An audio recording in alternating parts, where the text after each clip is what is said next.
Hajime, welcome back to Comic-Jutsu. JT McRoberts, the original comic book Ronin, here with you.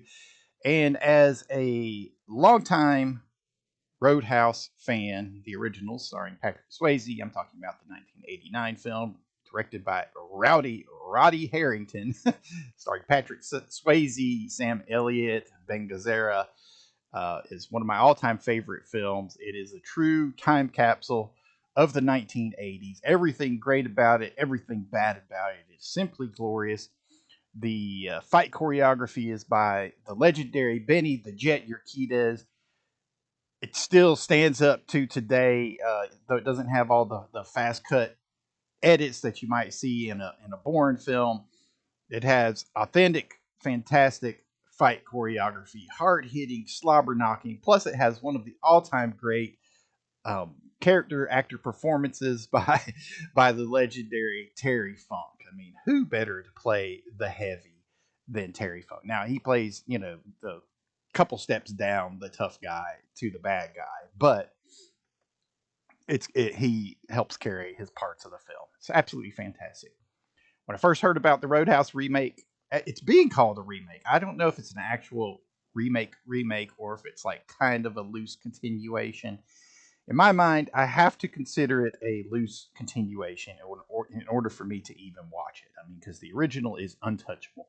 And there's no way this film will be able to encapsulate the 2020 era or the 2010 era in the way that Roadhouse encapsulated the 80s. I mean, it had monster trucks, all of that. I mean, what is this going to have? A bunch of influencers with their phones? I mean, how do you encapsulate that?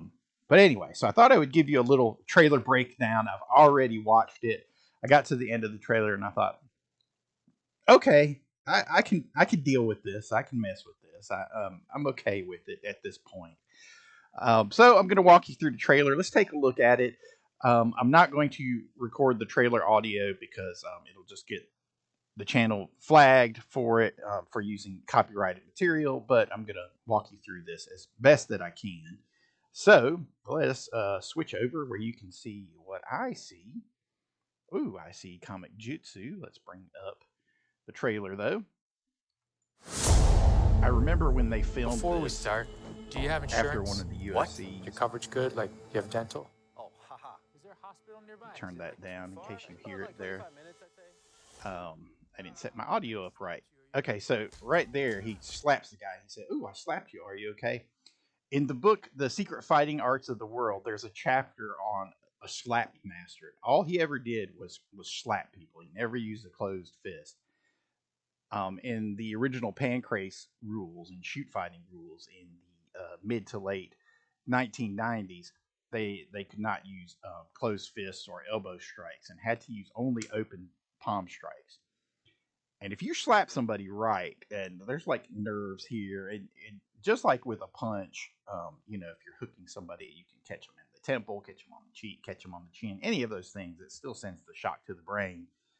You can completely knock a man out. So I thought this was actually pretty cool that they start out with this sequence where he's slapping everybody. So this is a cool little deviation. I can take this. I'm okay with this.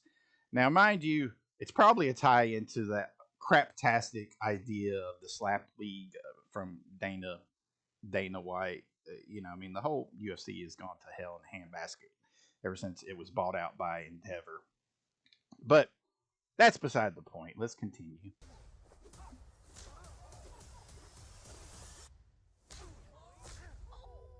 Like the slapping. Good. You see a little head movement there. So you like to fight. You ever win? Now she asks him, do you ever win a fight? He says, no one ever wins a fight. Now that's a direct quote from the first film, from Dalton in Roadhouse. Now this character, his name is what? Ethan Dalton, something like that. He actually has a different name.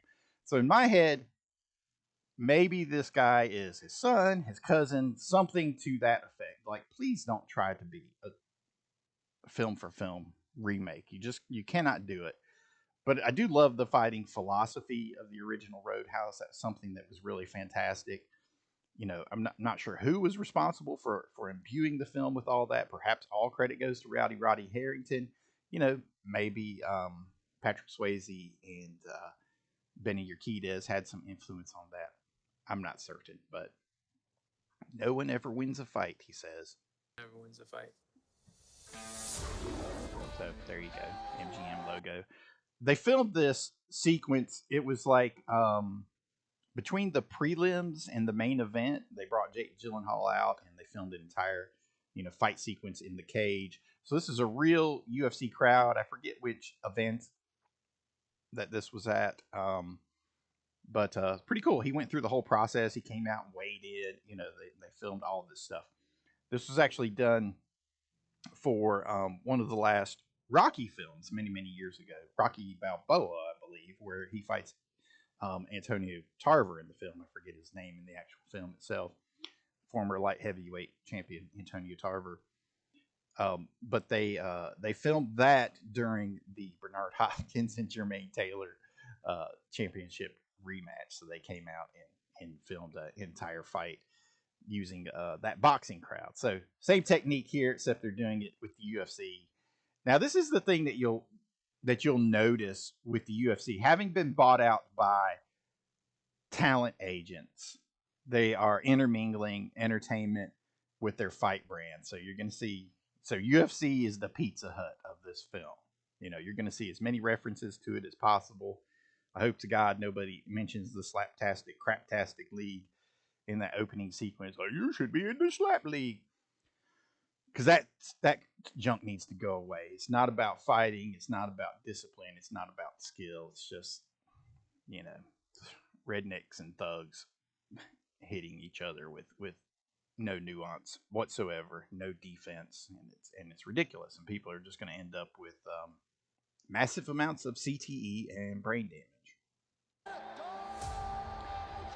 So he's an ex-UFC middleweight fighter. It's pretty cool. I like that. We never really got a background for Dalton in the first Roadhouse. He was just Dalton, this legendary cooler that's brought in to straighten out these bars, So I'm okay with this so far. So far, I'm hooked in.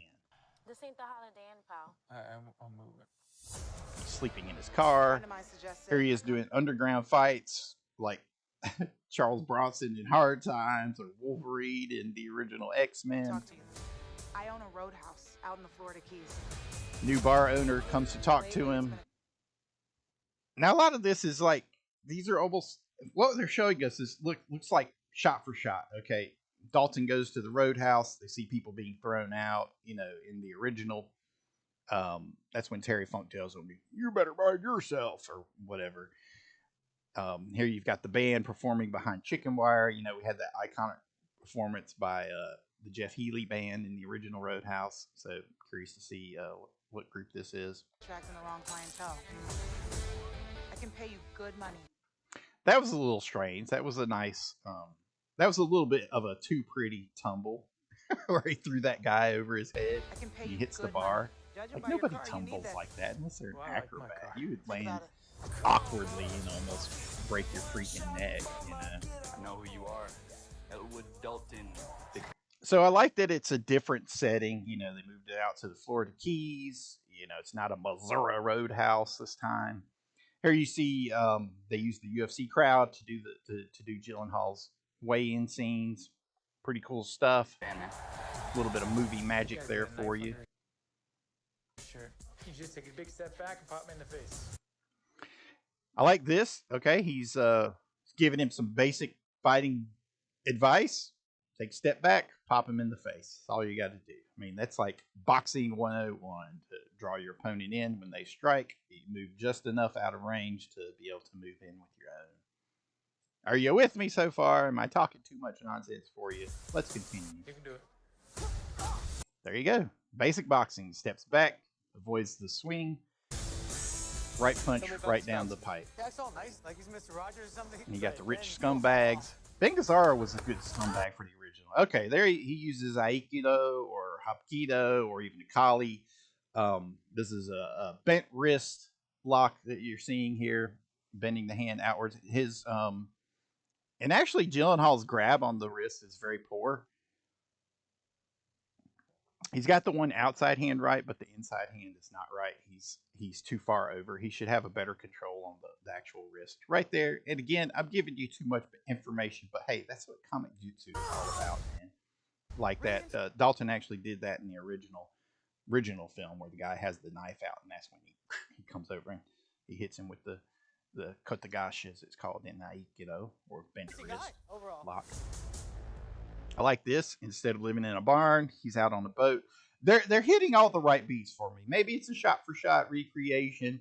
In my head, as long as I can pretend it's not the same James Dalton, I'm okay with it. Brand wants to take the roadhouse away from me. He wants to build some resort. So it's interesting that they have a female bar owner in this, and then the doctor. So I'm curious as to which one is going to be the romantic interest. Maybe both. Maybe just the doctor. We'll see.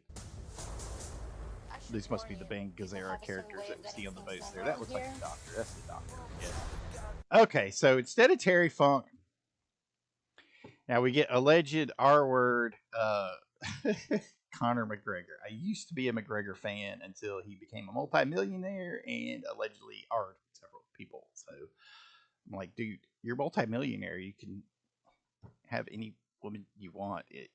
Here downtown Moco, man, $15 in a Happy Meal, get you a chicken head that'll do anything you want. She'll clean your rectum for you if that's what you want. But no, you got to go and do that. So he lost me as a fan there. I point that out to you now. Not to gain any points or anything. I could really care less, but I'm just talking to you. Conor's got a great look.